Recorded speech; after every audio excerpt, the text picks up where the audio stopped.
Hello everyone, welcome back to my YouTube channel. कसे आहात तुम्ही सगळे? आय होप तुम्ही सगळे छान असाल, सेफ असाल. तर आज दिवसाची सुरुवात ना पोहे बनवण्यापासून झाली आणि कुणाल आता परत पहिल्यासारखं परत कामाला लागलाय. कामाला म्हणजे त्याचं रुटीन परत आता स्टार्ट झालंय, कारण आता तो आलाय परत. आणि आज कायरवला पप्पांच्याच हातचे पोहे खायचे होते आणि आता बघा पोहे दिल्यानंतर खायचं कमी आणि खेळणंच चालू होतं त्याचं. नाश्ता वगैरे केला आम्ही सगळ्यांनी आणि त्यानंतर मग कुणाल कायरवला बाहेर घेऊन गेला होता त्याचं हेअरकट करण्यासाठी, कारण की त्याचे केस खूप वाढले होते आणि बरेच दिवस कुणाल पण नव्हता. मग आज म्हटलं फायनली आता सुट्टी पण आहे तर आज त्याचे केस कट करूया. ते दोघं गेले. त्यानंतर मी सगळं घर आवरून घेतलं. आता हा जो आवरलेला म्हणजे सगळं घर आहे ते थोड्याच वेळ राहणार आहे हे मला माहिती आहे, पण तरी पण मी सगळं व्यवस्थित आवरून घेतलं. थोड्या काही गोष्टी होत्या ज्या की ठेवायच्या बाकी होत्या आणि आता पाऊस असल्यामुळे ना घरातच कपडे पण वाळत घालावे लागतात, त्यामुळे तो एक्स्ट्रा पसारा होऊन जातो. वरचे सगळे बेडरूम आवरले, खालचं आवरलं, सगळं घर थोडंसं व्यवस्थित नीटनेटकं ठेवलं. कायरव येईपर्यंतच ते नीट राहणार आहे हे मला माहिती आहे. त्यानंतर मग ते येताच भाजीपाला पण घेऊन आले होते आणि आज कायरवला खायची होती पावभाजी. आता बरेच दिवस कुणालनी पण बाहेरचं जेवण खाल्लं होतं. आता त्यामुळे त्याला असं वाटत होतं की घरचंच खावं, बाहेरचं काही खायला नको.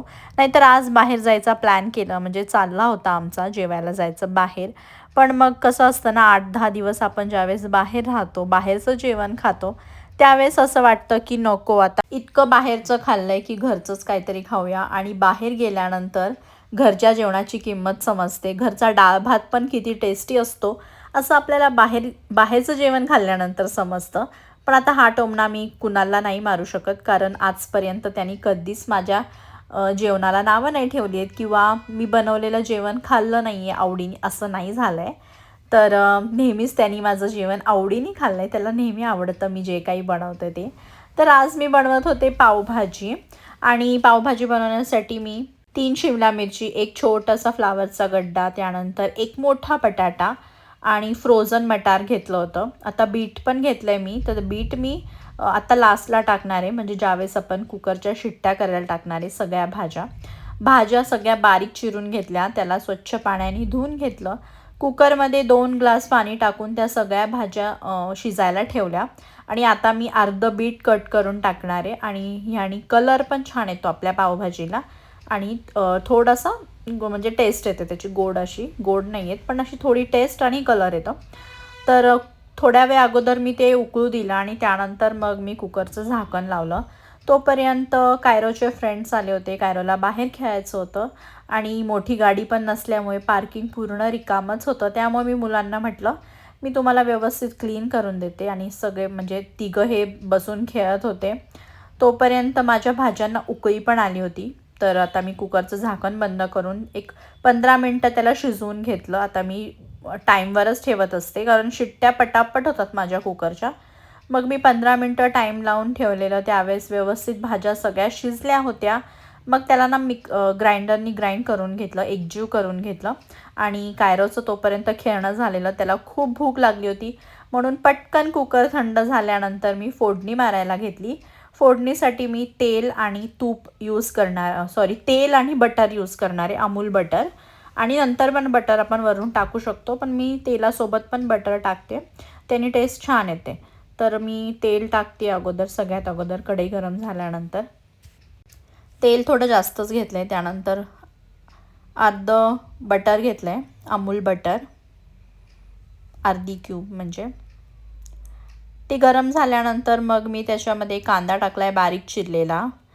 कांदा मस्त तेलामध्ये भाजून घेतला आहे. मग टोमॅटो ॲड केला. टोमॅटो पण व्यवस्थित तेलामध्ये भाजून घेतला. आता मसाले टाकायचे त्याच्यामध्ये, हळद, गरम मसाला थोडा जास्तच टाकते मी पावभाजीला, त्याने टेस्ट चांगली येते. त्यानंतर माझा घरचा कोल्हापुरी मसाला, लाल तिखट आणि मग लास्टला पावभाजी मसाला ॲड केला आहे. पावभाजी मसाला मी सुहानाचा यूज करते, तो त्याची टेस्ट म्हणजे छान असते त्याच्यामुळे. मसाला तेलामध्ये छान भाजून घेतला आणि मग त्याच्यामध्ये मी ॲड केली आहे 2 मोठे चमचे साखर. आता साखर टाकल्यावर तुम्हाला वाटत असेल की पावभाजी गोड होईल का काय, तर नाही, गोड नाही होत, पण टेस्ट खूप छान लागते. मला तर खूप आवडते, म्हणजे साखर टाकून केलेली पावभाजी. जे पण मसाले आहेत जेवढे पण, त्याची टेस्ट एकदम व्यवस्थित बॅलन्स होते, असं गोडचट नाही लागत, टेस्ट छान लागते. त्यानंतर मग त्या सगळं आपण ज्या भाज्या ग्राइंड करून घेतल्या होत्या ते त्या मसाल्यामध्ये म्हणजे फोडणीमध्ये टाकल्या. थोडंसंच पाणी ॲड केलं, आता आम्ही 2च जण आहेत त्याच्यामुळे जास्त पाणी ॲड नाही केलं मी. मीठ टाकलं आणि मस्त कलर आला होता. त्याला उकळी येऊ दिलं. उकळी आल्यानंतर ते सगळं मिक्स करून घेतलं आणि अशी सिंपल माझी पद्धत आहे पावभाजीची. फक्त मी त्याच्यामध्ये साखर ॲड करते, त्याच्यामुळे पावभाजीला जास्त छान टेस्ट येते, खूप जास्त छान टेस्ट येते. एकदा तुम्ही पण नक्की पावभाजीमध्ये साखर टाकून बघा, खूप छान टेस्ट येते. तर आता पावभाजी एकीकडे उकळत होती, तोपर्यंत कायरव आणि कुणाल मस्त कांदा चॉप करत होते चॉपरमध्ये. आणि आमच्या प्रत्येक कामाला कायरोचा हात लागल्याशिवाय आमचं काम पूर्ण होत नसतं, त्यामुळे तो पण मला हेल्प करत होता.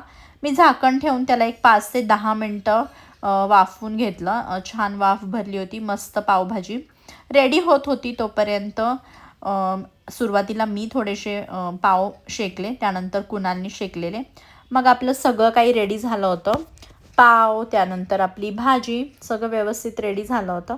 आणि आता वेळ होती ती म्हणजे जेवायची, कारण पावभाजीचं वास सगळीकडे इतका मस्त सुटला होता ना, असं वाटत होतं कधी जेवायला बसतोय. आणि कायरोला पण खूप भूक लागली होती, त्यामुळं आम्ही लगेचच वाढून घेतलं कांदा, लिंबू, त्यानंतर शेकलेले पाव आणि गरमागरम पावभाजी पावभाजीची भाजी, सॉरी, सगळं काही व्यवस्थित ताटामध्ये वाढून घेतलं आणि मग आम्ही जेवण केलं. तर सगळ्यांना म्हणजे मला, कुणाला, कायरोला, आम्हाला तिघांना पण पावभाजी खूप आवडली होती. तर तुम्ही पण नक्की ट्राय करून बघा. आणि तुम्हाला हा व्हिडिओ आवडला असेल तर व्हिडिओला लाईक नक्की करा. चॅनलवर नवीन असाल तर चॅनलला सबस्क्राईब नक्की करा. भेटूयात नेक्स्ट व्हिडिओमध्ये. Bye bye, take care, love you.